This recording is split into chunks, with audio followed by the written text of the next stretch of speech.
Danny Flexen here for Seconds Out with Bryant Jennings, Philadelphia-based heavyweight contender, coming in here July 13th at the O2, as you can see in the background from here through the window, fighting Joe Joyce, of course. Just tell us how this fight came about and how long you've had to prepare and so on. Well, the fight came about,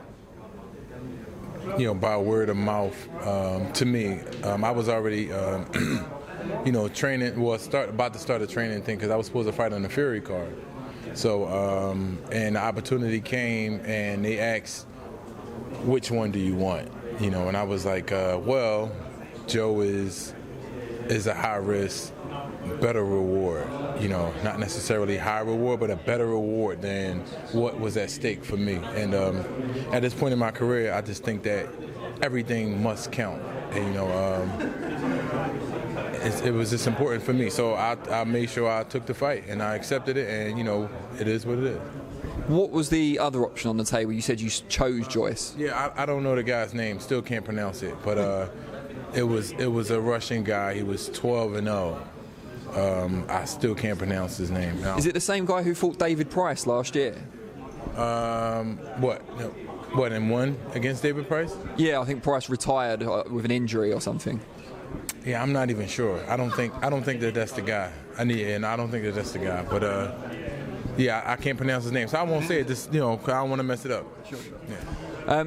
What is it? I mean, you said it was a bigger reward against Joe Joyce, but I'm sure you've looked at tape of him. You've seen things that you feel you can exploit. What's your assessment of his strengths and weaknesses? Well, I mean, that's all upon my preparation.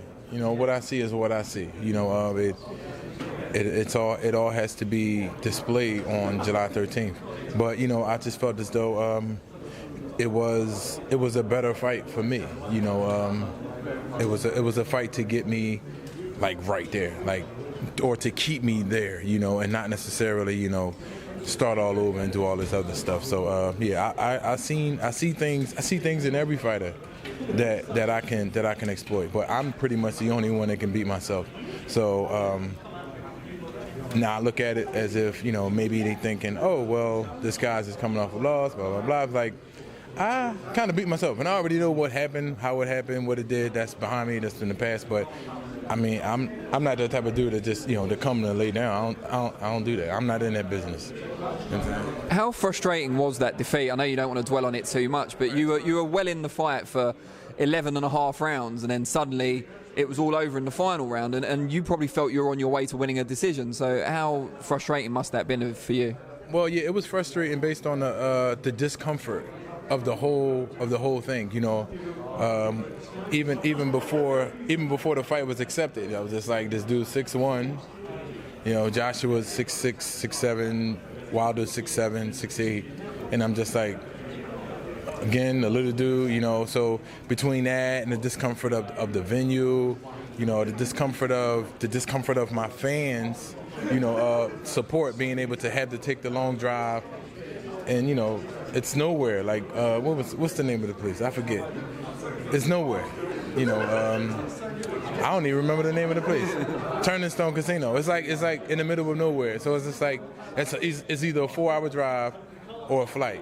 And then it's nothing else to do. So all of that brought discomfort, and that just brought frustration along with other things I was dealing with all at the same time. No excuses though. What happened was what happened, and everything else is, it led up to distraction and disruption of myself. It had nothing to do with the performance of the fight.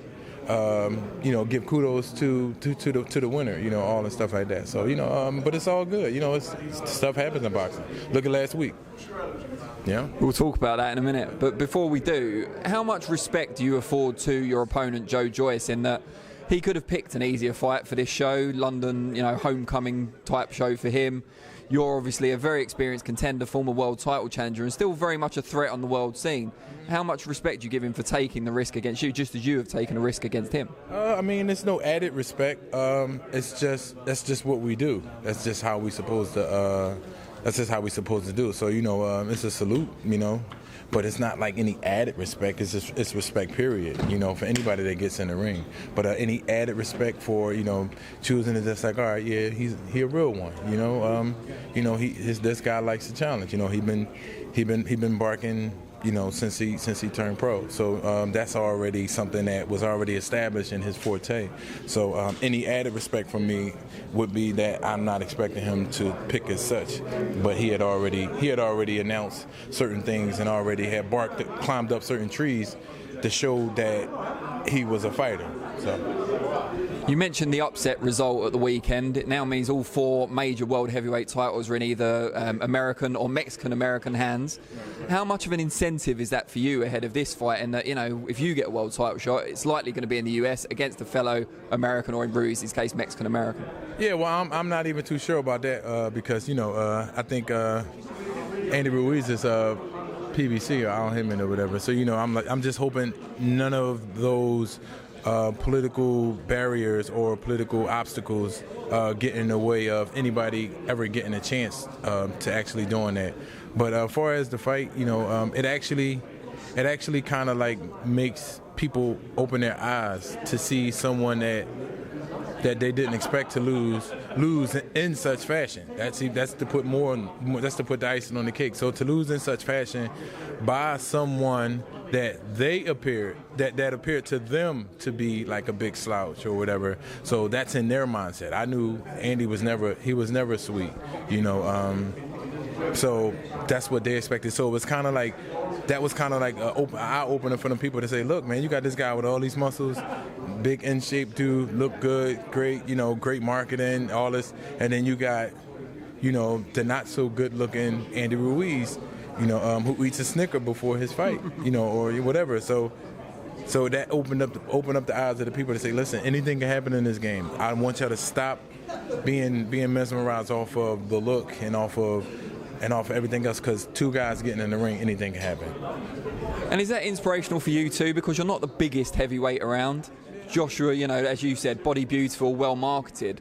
You've not had the kind of fashionable build-up throughout your career. You've been unsung a lot of it. Does that kind of inspire you that you can come from in the shadows to an extent to being the man, which is what Ruiz is right now? Well, nah, because people like myself and Ruiz, these are goals that we set out and we believe that we can accomplish. We know that we can accomplish them. It's just a matter of opportunity and persistence. So there's no surprise about opportunities or successes that I achieve or whatever. It's like, it's no surprise. This is what we signed up for. Like this is it. Like, so we're already in the game, fighting on big stages, main events, and heavyweight is like prime real estate, So we are the ones, and we know that, and we in there. So no matter the size, no matter how much bigger somebody is, I mean, sometimes that affects how people look at you and how people view you.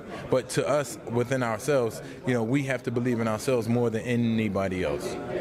How important is that level of self-belief going into this fight with Joe Joyce, who is an unbeaten Olympic silver medalist? So he'll come in with a certain amount of momentum and belief himself. Yeah, well, I mean, that's just what makes up the fight game. That happens time and time again. I don't care if you're undefeated and you're fighting a guy with 7 losses. You're always supposed to be wary of who you have in front of you and be fully confident, but also don't be not cautious, but also be aware that anything can happen. Like if you slip, then you can get knocked out. So these type of things happen with every fight. It's not a surprise, and I expect this is what you should expect of me, and that is what people should expect of Joe. So I mean, it's nothing to it. That's the norm. That's just how we do it. I don't even know how to explain it because it's so normal. What sort of springboard can this fight be for you if all goes well on the 13th? Is the next fight a world title shot potentially? We don't know. You know the game. You know how the game go. I don't know. That's very unpredictable.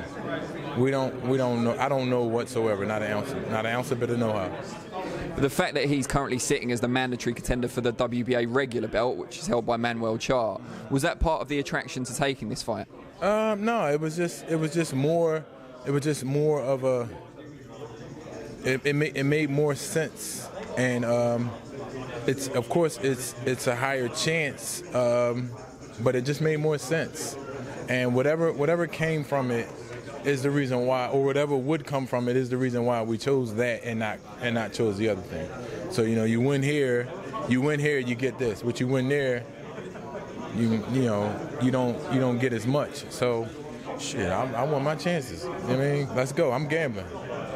Well, we really appreciate your time and very best of luck for the 13th. All right, thank you. Thank you. That's excellent.